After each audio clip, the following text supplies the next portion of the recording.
the way we teach post-secondary students has undergone major changes, and it has really primarily been triggered by technology.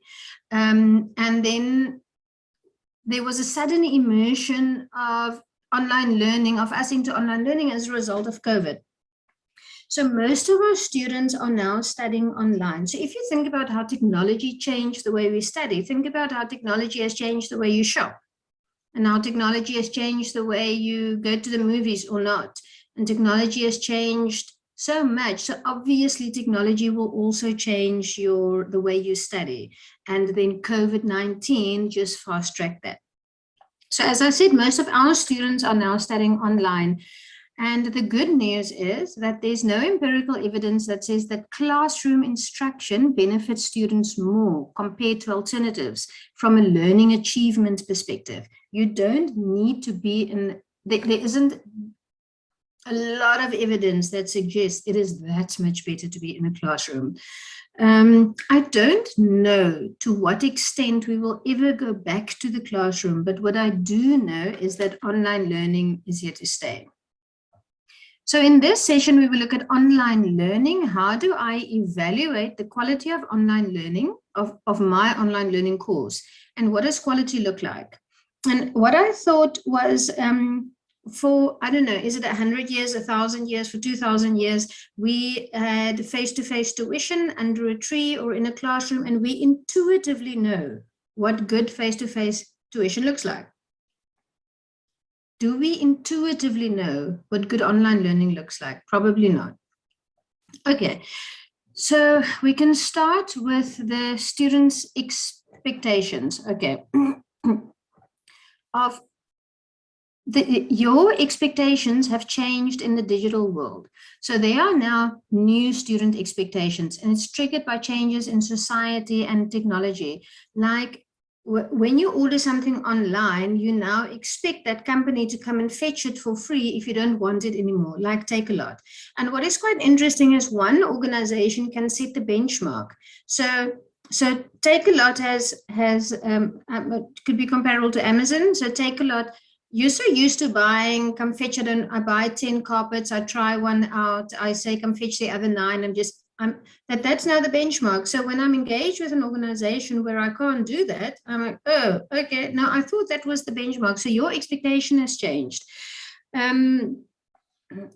We now want the same from our studies as we want from our entertainment. So think about it. Somebody said the other day, oh, there's nothing on Netflix. All I want is high quality content. I want it to be personalized. I want it to be relevant, and I want it to be available when I want it. So now am I talking about Netflix, or am I talking about studies? So this is now just our, what I call, permission to play. You cannot enter the online game if you don't have these 4 things: high quality content, personalized, relevant, and available when I want it. So let's look at how we used to study face-to-face and what worked, because you don't, what do they say? You don't throw the baby out with the bathwater. There were things that worked really well in face-to-face tuition, and which elements are then essential that we can retain in online learning. So what are those face-to-face elements? Let's see. Face-to-face learning is believed to be the traditional teaching and learning methodology where the lecturer takes center stage over the student's experience.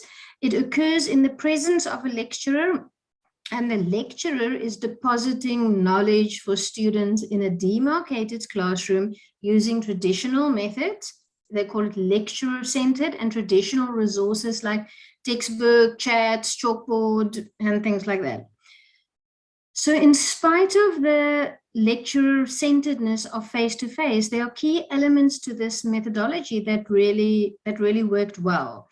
In a face-to-face setup, you can foster connections. Yeah, wouldn't you agree? There was really useful collaboration between learners. There was face-to-face interaction, and this point is actually vital. So also why my camera is on, that faces, they say, are arguably the most important social stimulus for humans and likely to be the most effective tool for promoting and supporting learning. So you want to see somebody's face. You have a need to do that. You don't need to see it all the time, but you need to every now and again. In classroom, there was social interaction.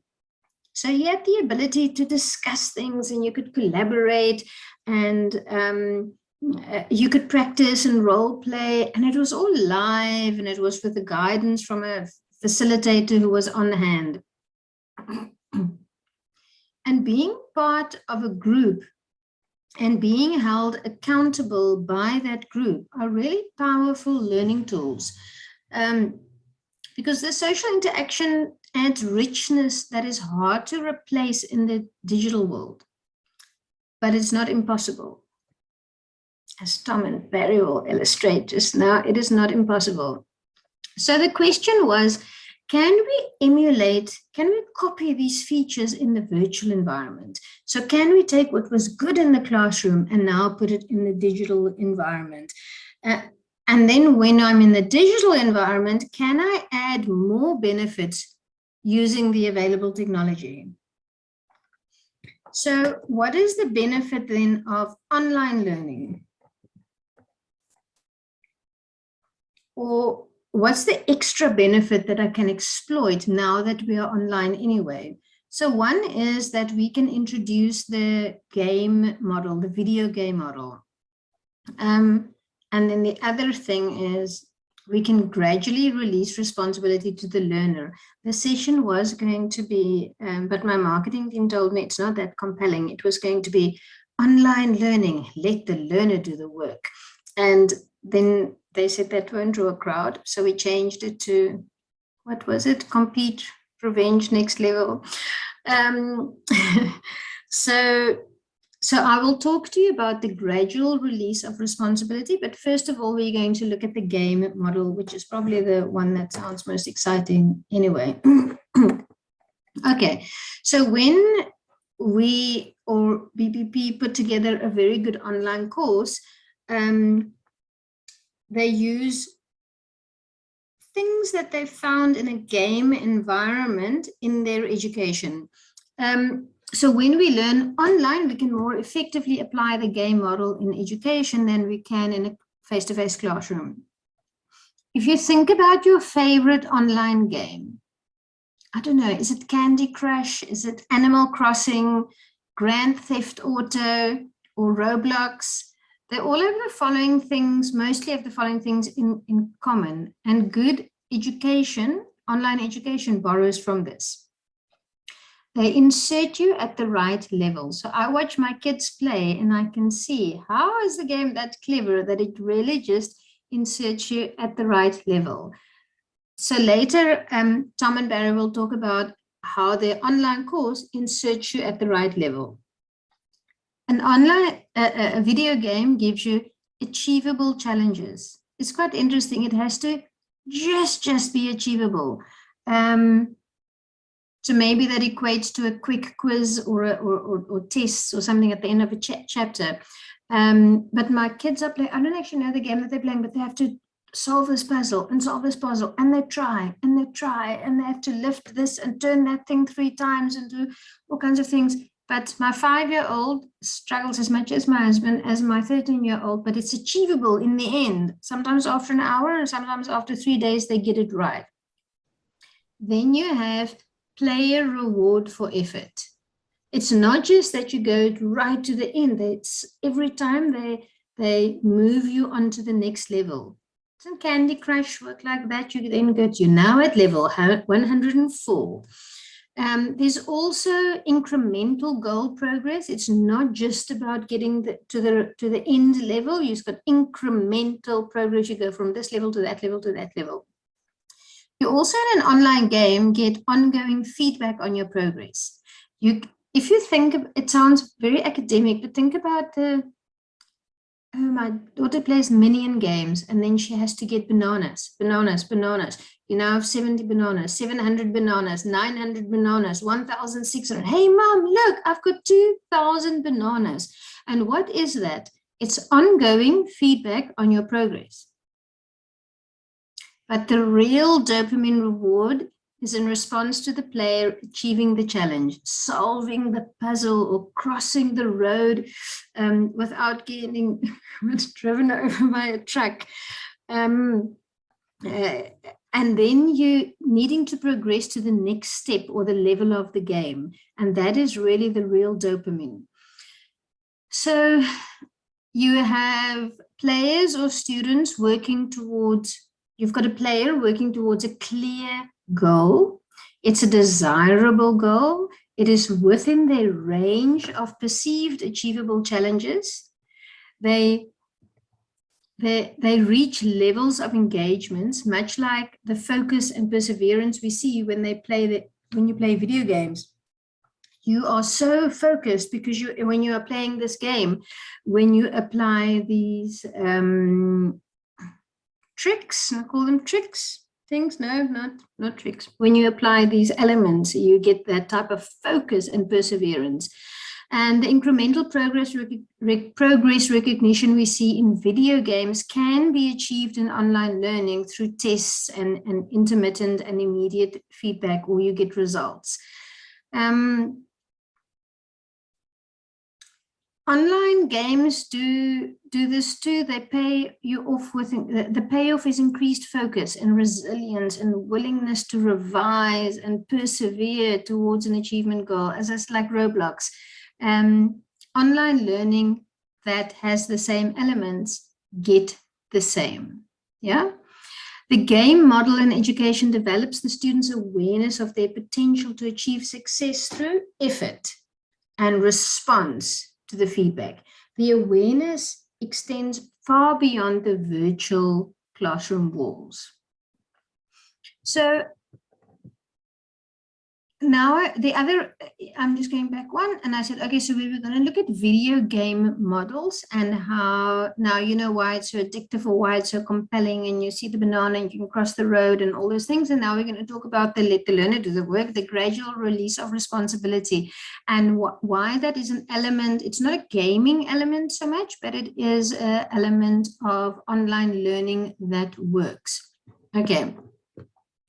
So remember when we spoke about the classroom and the teacher taking center stage. So online learning has enabled a teaching model called GRR, or the gradual release of responsibility. And it's a teaching style in which responsibility is moved away from the teacher to the learner. It's actually quite a long movement already. You'll know that, or you might know, at some point we called them teachers, and then later you called them facilitators.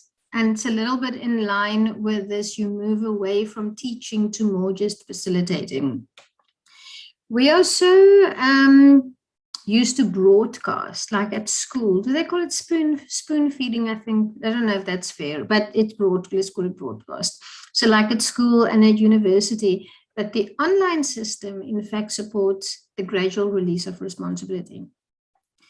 So a good online program is designed to transition the teacher by design from assuming all the responsibility to performing a task to a situation in which the student assumes all the responsibility. Okay, so if you think about the online programs that you engage in and see if you can spot that. The transition from the teacher having all the responsibility to now you assuming all of the responsibility. I feel I have a nasty light on my face that makes me look dead. I'm just going to close this. This might be better. Not dead, but no, sorry, 1 second, the light comes from somewhere.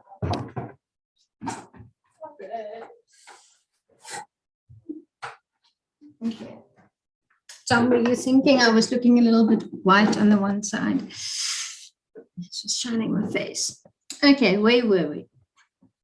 Okay, so here you can see student responsibility and teacher responsibility really shifting that focus.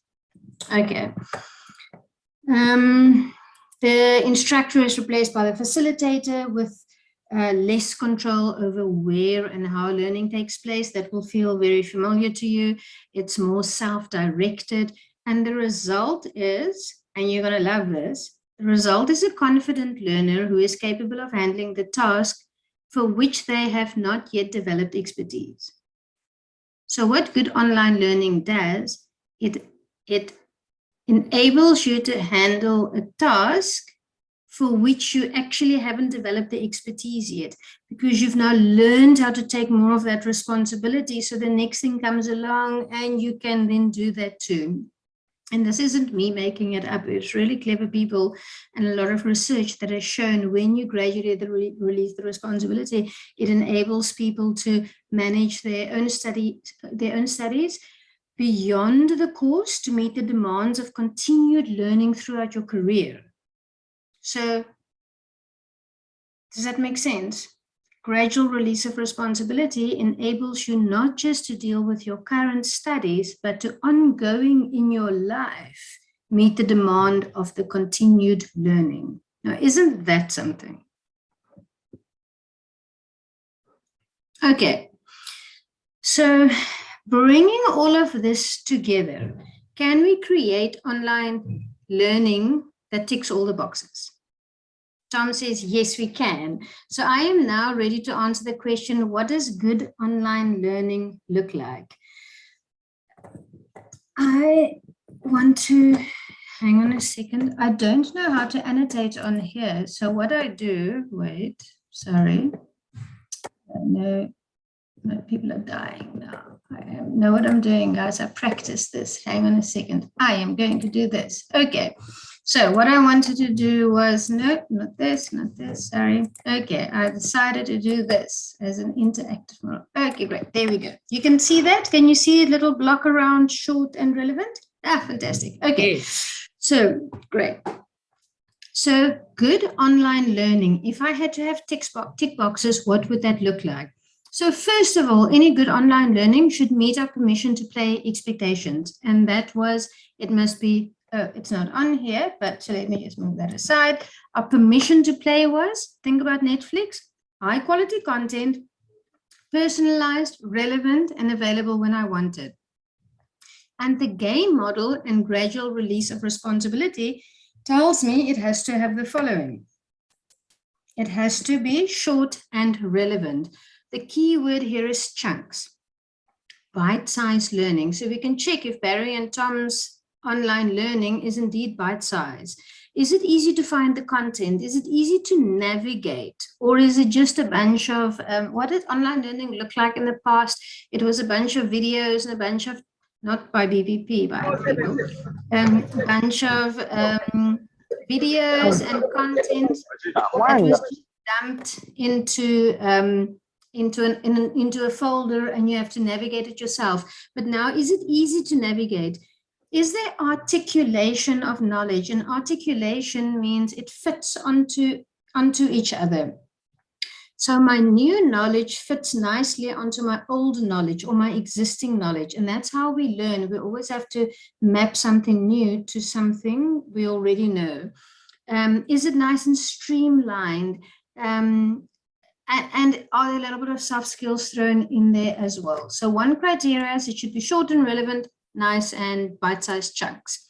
The next element that we're looking for in good online learning is social. I want to see somebody's face. I need to be onboarded with a group of peers. I need a buddy. I need questions. You know, this whole list is actually just about what I need this, I need that, I need that, but they're all true and they're all relevant. So you need questions and quick feedback. You need monitoring. We call it at IBTC, keep the learning alive. I monitor you because every time I harass you and monitor you, you're reminded, wait, I must study. You need one-on-one and you need group work. You want to work, good online learning enables you to work independently and collaboratively. You want to be supported and be left alone. You want to see a real person, even if it's a virtual real person. I want to see somebody's facial expressions. Okay, so good online learning is also flexible. I want to have a schedule. but I also want to be able to deviate from it. Somehow, I want it to be self-paced and structured. I also want to be able to study online and offline. Tom, can I do that? Can I do that with people? You'll tell me just now. I want to study. I want all these things. I want to choose whom I engage with and when. And then I want autonomy. Good online learning has autonomy. I want to self-drive. I want to choose my own pace. I want to choose when I study, and I want my responsibility to gradually increase to allow for more autonomy as my knowledge increases. I want closer integration of the taught sessions and the self-study sessions. Previously, we only taught. Now it's, I want to come to a class and I want to study a bit on my own. And I want to come to a class, study a bit on my own. I want to watch a video, study a bit on my own. This is quite interesting. I want classroom time to be spent on interaction with other students and the instructor. So somebody said to me once, but it was a long time ago, like 20 years ago, and it was a bit of a prediction, and said, back in 20 years ago, music, to buy CDs cost quite a bit of money, but to go to a live concert was quite cheap. And they predicted that it will be the other way around. And it happened. Now to buy or rent a song on Apple Music is cheap as chips. But to go to a live concert is very expensive. So I'm happy to study on my own, but when I collaborate, I want it to be group work, and I want the live experience. Don't teach me in the live experience, which I can go and study on my own anyway. So that was, I want classroom time to be spent on interaction with other students and the instructor.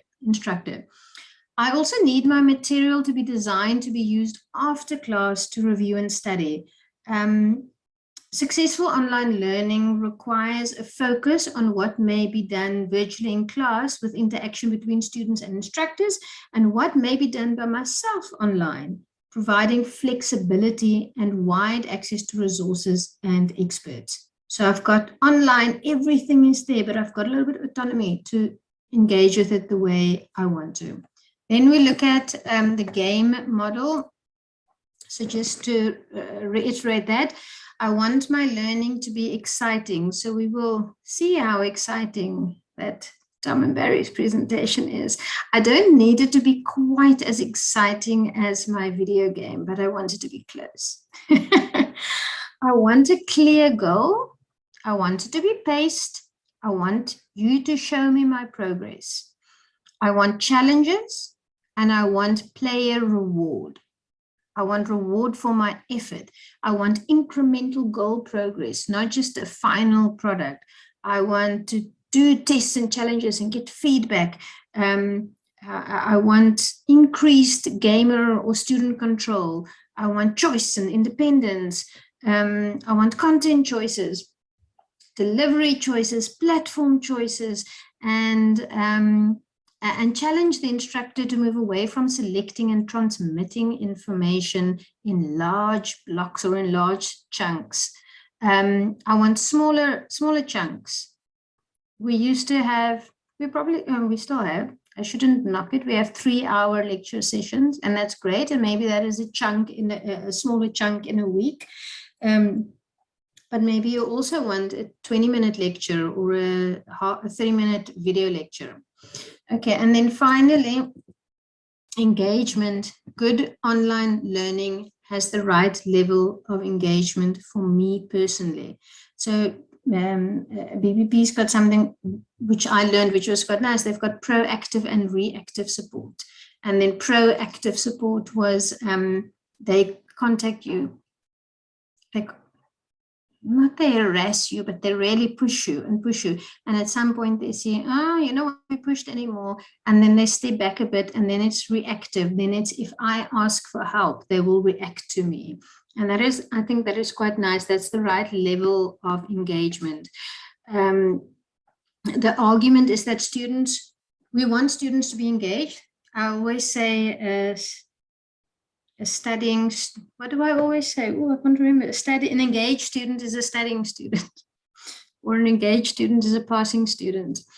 The argument is that students who are actively engaged are more likely to learn, and they will then achieve greater success. So we always say, use the tutor function, because the students who do perform better.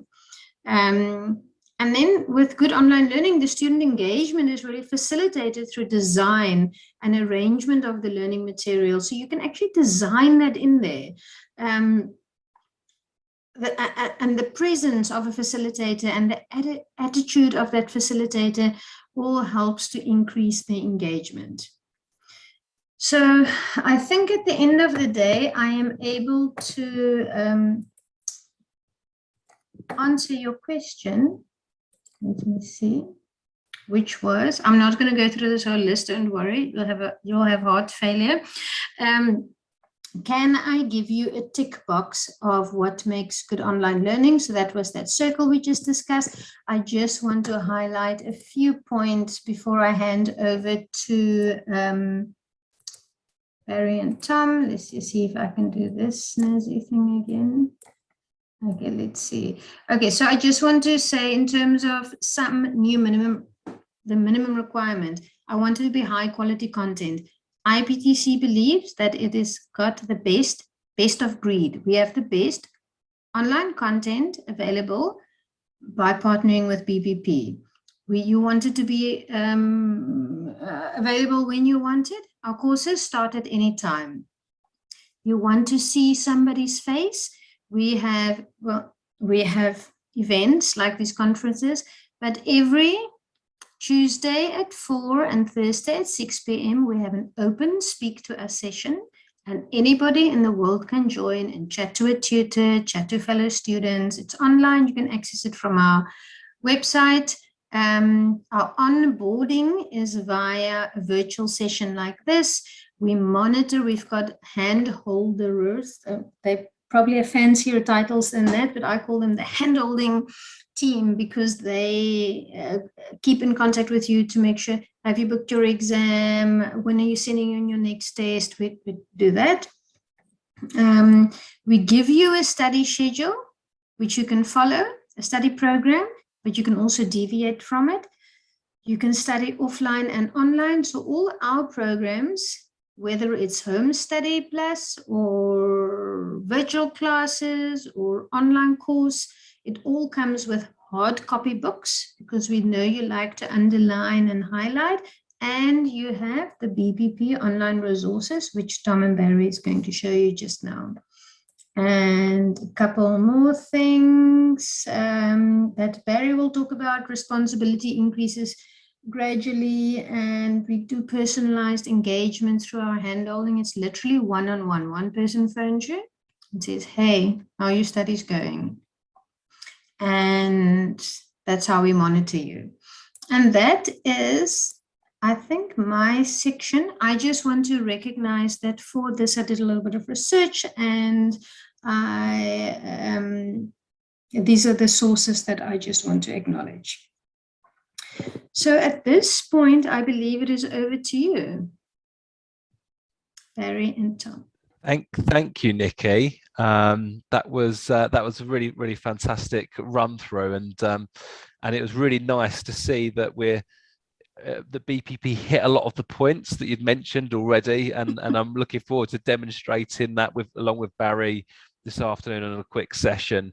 So we're going to do it as a bit of a double act. I'm going to start off and talk to you a little bit about who BPP are and how and the partnership that we have with IBTC, and then Barry's going to run through the BPP online classrooms as well, and really demonstrate where Nikki has spoken through the theoretical knowledge behind what's expected in 2022, and how learners work in 2022 in terms of online learning, and how BPP products meet that.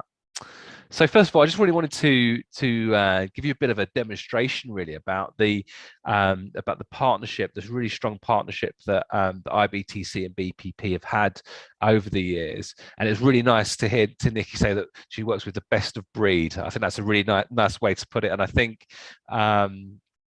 As you can see on the, Nikki, can you just go? That's it, perfect. As you can see on the slide there, BPP, which was set up in 1976, so about 37 years ago.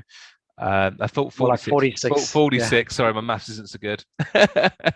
46 years ago. So we have a long, rich history in terms of delivering accountancy and also law qualifications.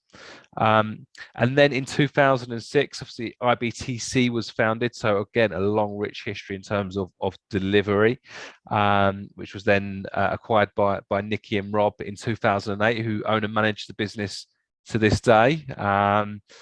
And I think really that the partnership began between BPP and IBTC prior to that, where we prior to 2009, where IBTC began to import BPP learning materials. So you may be familiar with the BPP course books if you already started your CIMA qualification, and also our practice and revision kits, which we've spent many years in developing and refining. And then in 2014, not in 2004, as it says, 2014, we launched our first online classroom product, or what we call OCR. So for students to learn online. So we've been nearly for just under 10 years, we have been delivering online learning in online classrooms. And then in 2017, IBTC started to use BPP online, or an enhanced classroom product, which is a blended learning product, to support their face-to-face tuition in class as well. So and then in 2021, we've developed and refined that online offering, and the platform that we launch all of our online learning on to the BPP Hub, which is now mobile, which Barry will talk to a little bit more about later, and is really available for online and offline, and really does all things. So that's a brief history about IBTC and BPP. Go on to the next slide, please, Nikki. Also nice to see how the logos have changed over time. I fondly remember the old BPP logo, and with the introduction of is it a lion? The lion. Oh, here it is, the lion logo. The lion. I thought, how weird is that? And now I'm used to it, and I can't imagine anything else. Yeah, absolutely. So, in terms of the products that we've been developing over that long period, I just wanted to go through some of the key features around that. And BPP has something called BPP Momentum, which I want to talk to you briefly about. Now, going back to what Nikki highlighted around the expectations of what students expect in 2022 in terms of high quality content, BPP has been designing, delivering and refining this product for about 10 years, really to ensure that IBTC BPP students receive the best quality resources, whether that's in terms of the online content and also our materials that we offer through IBTC. Within this refinement, we've launched BPP Momentum, which is designed to help you prepare for exam success. It's a teaching and learning methodology, with the emphasis being on self-led learning, but facilitated by an expert. And part of this is a series of assessments that together form the achievement ladder, which Barry's going to show you shortly, that will guide you through the program. Alongside this, you'll also have assessments which has been set by IBTC, which will also support that learning journey. Also highlighted by Nikki, you will also expect your online learning to be personalised, which is something that BPP has been doing for a number of years now, and that's no exception with our assessments. Your initial assessments are small kind of knowledge checks to ensure you have understood the material, and then they gain in complexity until the final steps where you undertake a full mock assessment. And if you engage with this BPP Momentum methodology, as it says on the screen, you can increase your chances of exam success by up to 30%. So it is not just a theory, it is a proven methodology that it does. If you follow this methodology, that you can increase your exam success by about 30%, which is great. Okay, next slide, please. I always like not you skimmed over it, but you did say something that I really love, and that is that the BBP assessments increase in complexity and scope until you are exam fit. So you can't start with a marathon. You must first do a small one, and then a bigger, and then it's bigger, and then a bigger. And I think that's quite cleverly designed. Yeah, absolutely. It's about them smaller chunks, and then getting feedback on them assessments as they go along. And Barry's going to demonstrate that again shortly. And there's two real columns. We like to think of it as 360-degree support, but there's two real columns there. There's in terms of the full offering that's offered. So there's the tutor support, which you'll get either on the BPP online classroom, enhanced classroom, and that covers 100% of the syllabus in video lectures. You'll also get support, as Nikki's highlighted in the previous session, from IBTC tutors in the classroom if you've got a campus session. You'll also have marked mock exams, whether that's by BPP through the online platform or by IBTC in the classroom. And then on the BPP online classrooms as well, you'll also have access to tutors via forums, and also to peers that are also studying and other students that are studying towards that CIMA qualification all across the world. And again, Barry's going to show that shortly in his presentation.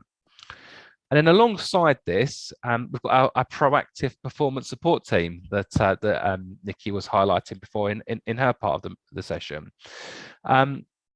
And absolutely, these are proactive. They support you with things like study planning, how to manage your time effectively when studying your CIMA qualification, coaching you and developing the way that you study to support you as much as possible. So that's I suppose the two bits that I wanted to cover. And now Barry's going to give you an actual walkthrough and put some colour in and give you the context behind what I've showed you today. Brilliant. Excellent, thank you. Thank you, guys. Over to you, Barry. Thanks, Tom. The Thanks, real Nikki. live stuff. Can you guys hear and see me okay? All good. Okay, certainly can, yeah. Right. So I suppose just picking up on the themes that Nikki so articulately portrayed in her presentation earlier and did the concepts real justice is thinking about the concept of that first point, permission to play, having that permission to pay, and those characteristics that a good online provider effectively needs to possess in order to articulate success, which in your case is going to be ultimately passing that exam. That's why you're here. That's why you're doing it. You want to enhance your careers, your prospects, your possibilities as an individual. And some of the characteristics that Nikki articulated was, first of all, it needs to be of high quality content. That's a given. Okay. I think the expectations of people in the world in which we live in today is you don't expect poor quality content, no matter what form that takes or where that's derived from. We're very proud at BPP that in terms of our recruitment policies, and this is the same with IBTC, is we only ever recruit qualified chartered accountants, okay? And they have to have practical experience. So why do we do that? Well, there's no good an academic standing in front of you and teaching you what you need to know to ultimately show you how to take a concept and apply it in the real world. So our view is that we want practical, experienced individuals that have gone through the same journey that you have gone, that have the relevant experience, that can take that knowledge and show you, more importantly, how to apply those concepts and add value as an accountant in the workplace for today.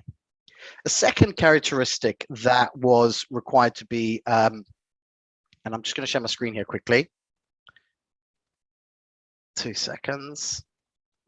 Existed was that it needs to be personalized. That's really important. I think the expectation on people today is I want it my way. I want to study when I want to study, how I want to study, but I want you to give me the tools that will enable me to, I suppose, articulate what that journey looks like for me specifically. All right. So in front of you, what you'll see here is you'll see a sample of the online environment. This is what we call the BPP Hub. And right from the outset is one thing that a student needs to be aware of is where exactly am I in my journey? What have I got to, and what is it that I need to do next? And what is it that I need to do in order to, I suppose, complete this journey? So think about going through that game, if you will.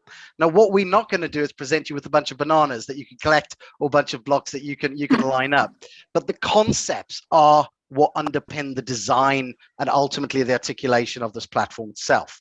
So initially, when you lock on, what you should be able to see is a snapshot of what you've done and where I am at this particular point in time. So here, you can clearly see all the steps that I have gone through as far back as I want to actually articulate what it is that I've done to this particular point in time. So I'm clear as to where I need to focus my efforts. But what the system then does is based on your interaction with the environment and you control what this timeline looks like, it highlights what you need to be doing next. So what is my next best activity? So I know that when I can drop off and pick up at any given point in time, I have complete visibility as to where I am in that journey respectively. All right. One of the other characteristics that Nikki mentioned in order to effectively align to that permission to play concept was that information needs to be relevant. So if we had a look at a course, for example, CMA F2, all right, this is how the courses are designed. And one of the things that Nikki mentioned is that it's got to be broken down to stages, incremental learning. And Tom highlighted that you will be assessed, and those assessments will get larger and more complex in their scope and capabilities as you progress through the qualification. And that's the design of how our courses are articulated. You have a series of steps that you need to work through. Now, in order to make the information relevant, it's relevant only if you are able to not regurgitate content, because you're no longer at school, you're no longer at university, you're not expected to simply regurgitate theory. Okay, that's not the purpose of being a qualified chartered accountant. What you've got to do is, in essence, you've got to demonstrate that I can apply that knowledge in the context of the real world itself. So if we have a look at, for example, a lecture, what you will see throughout the concepts, if I just front load and bring this lecture up, give me 1 second. Okay. What you can see is that the lectures, although an hour and 48 minutes long on the left-hand side here, each individual concept has been broken down into much more smaller. In this chapter, we're now going to have a look at the cost of long. Apologies, there's the tutor talking along. Now, what this means is that you can articulate what your journey looks like. So based on what I'll show you shortly, you can assess where your knowledge level is. You can then decide at which point and where I jump into this. So if I know that I'm comfortable with the concept of risk return and I'm comfortable with the concept of cost of equity based on the initial assessment that identified I have a strength in that area, I can go to, for example, cost of debt straight away. All right. And throughout the program, what the tutor will consistently demonstrate is application. And the way in which we do that is through a series of demonstrated activities, like you're seeing on the screen here, where the tutor will teach you through a concept and how to apply it. So let's see what they want us to do. But more importantly, what will happen is that you will have the opportunity to do it yourself. All right. And then the final concept that Nikki mentioned is that we want information available when we want it. Okay, that's really important. So you need to be able to access what you want, when you want it, where you want it. So what we do is all our platforms are fully mobile enabled. So you can access it through the hub. Now, what this in essence means is I can access exactly the same content on the go on my mobile phone or my tablet, no matter where I am. And I'm not reliant on data. Okay, I'm not necessarily reliant on power as I am with potentially a desktop or a laptop respectively. So I can go into my platform and I can view exactly the same content and I can continue with that journey in exactly the same way as if I was sitting in a classroom or if I was sitting on a desktop working through it in bigger formats. But you can watch the lectures, you can have a go at the assessments, you can even download content, if you look at the bottom here, down offline. So you can view it offline and then you control what you keep on the mobile app or not. But the journey is consistent. So you will always have the classroom effectively in your pocket. So if we just go back out of this, what you will also see, if I just go out, you should be able to open an assessment. Right, there you go. So the assessments that are integrated into those 6 achievement ladder steps, you can also do them online on the go. And whatever you do on the mobile applications, as soon as you log into the desktop application version, it will automatically synchronize. So you have the same functionality irrespective of your chosen mode of study. Okay, so just going back to the hub.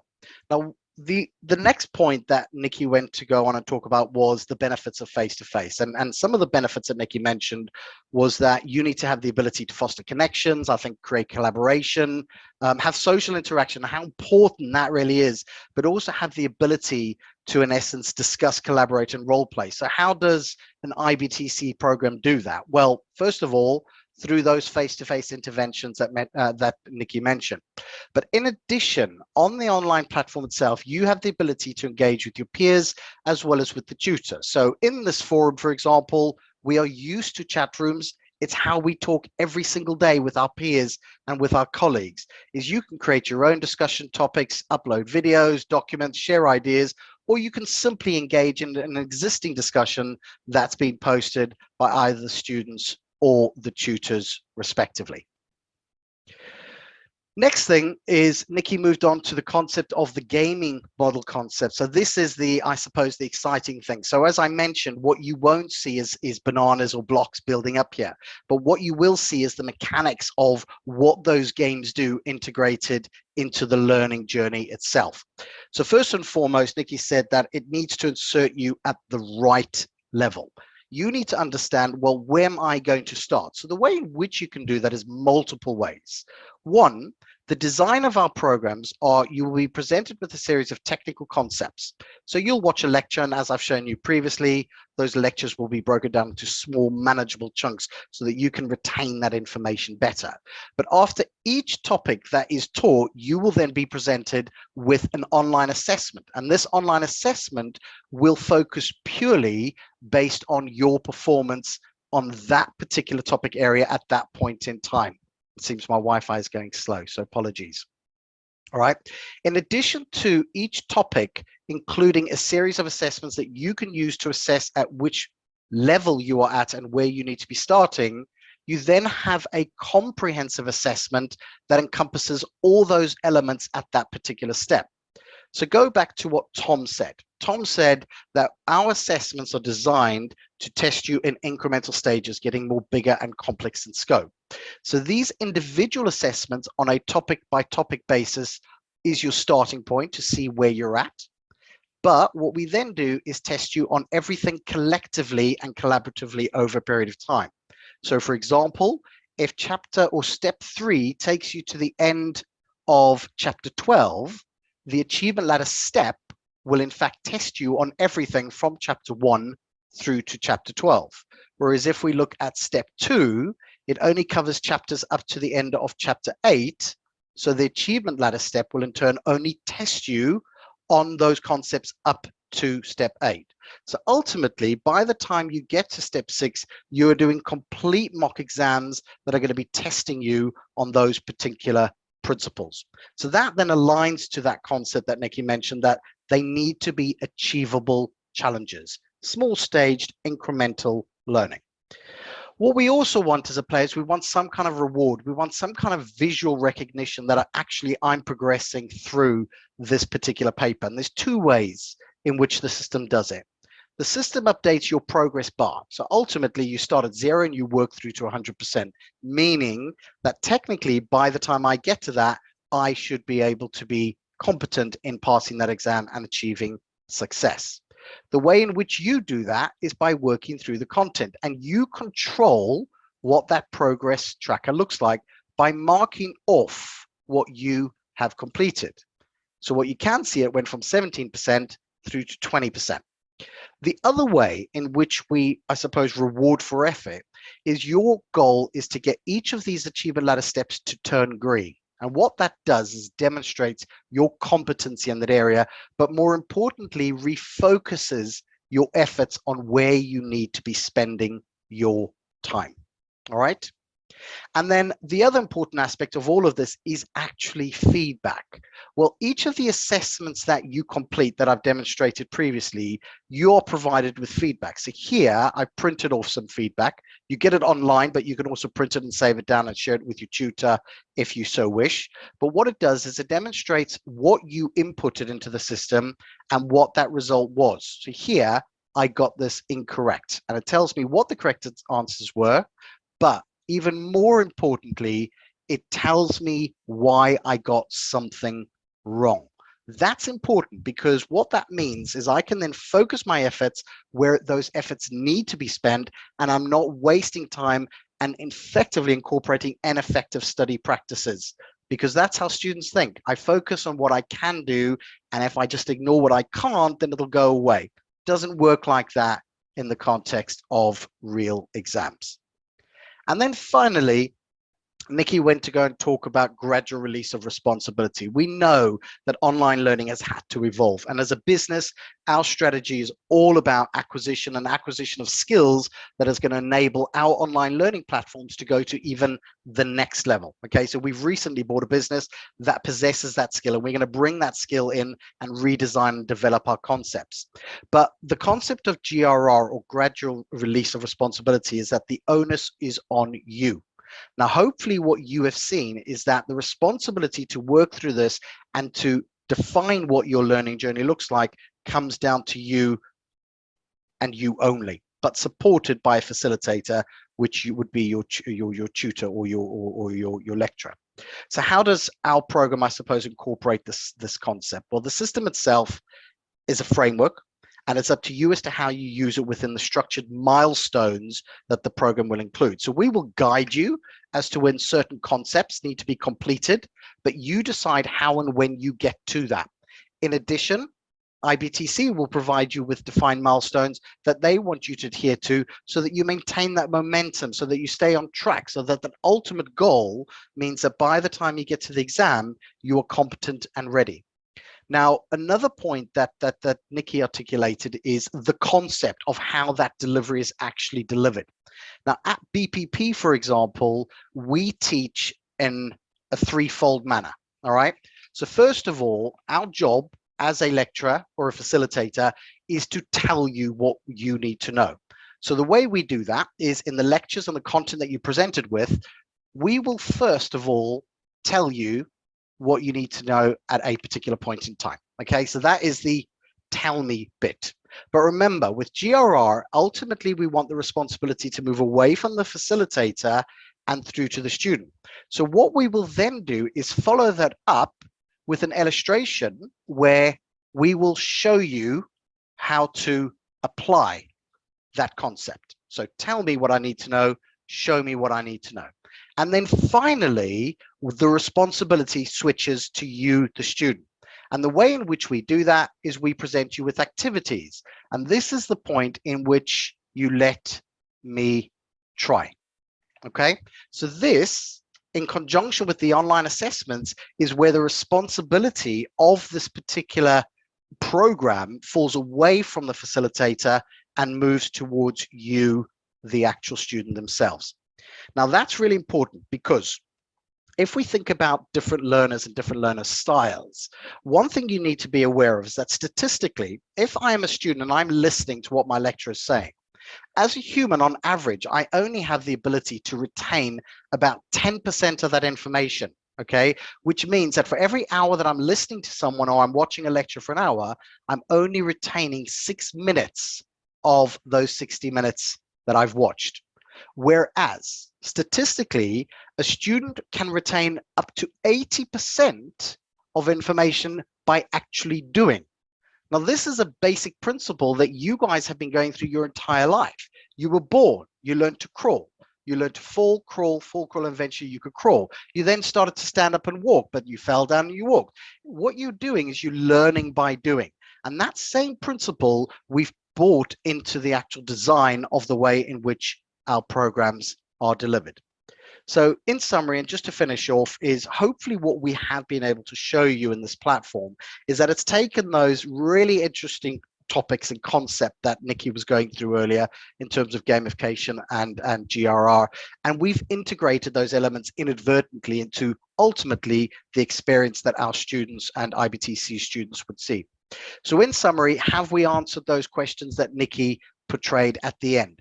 Do we have high quality content? Absolutely. Qualified lecturers, the best in the world. Is my journey personalized? Absolutely. Within the defined milestones, you decide what your learning journey looks like. The way we do that is through the dashboard, the progress tracker, the achievement ladder steps, as well as those practice and apply assessments after each topic that's taught. But you decide how and where you utilize it. Is it relevant? Absolutely. It's all application based. This is not a theoretical qualification you're studying. It's an application based. You're becoming qualified accountants. You've got to take that value back into the business. Is it available when and where I want it? Yeah, you can study on the go, online, offline. And specifically in relation to the gaming model and GRR, is the content short and relevant? I've shown you how everything is broken down into small manageable chunks, 2 to 5 to 15 minutes long, no more, which means that my ability to retain is significantly improved.